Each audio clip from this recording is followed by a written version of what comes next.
প্ৰিয় শ্ৰোতা বন্ধুসকল, আহক আমি খন্তেক সময় বাইবেল অধ্যয়ন কৰোঁ।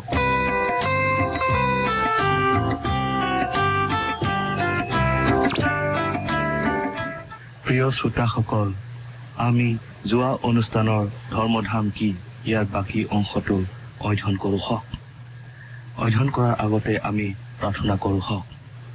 স্বৰ্গত থকা অসীম দয়াময় পবিত্ৰ ঈশ্বৰ, তোমাৰ নাম ধন্যবাদ হওক।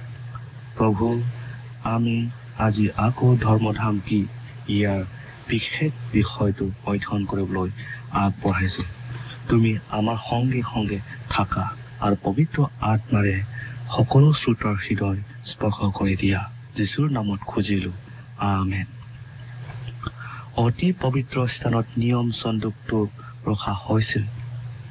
ইয়াক শুদ্ধ সোণৰ পতা মেৰুৱা মূল্যৱান কাঠেৰে সজোৱা হৈছিল আৰু ইয়াৰ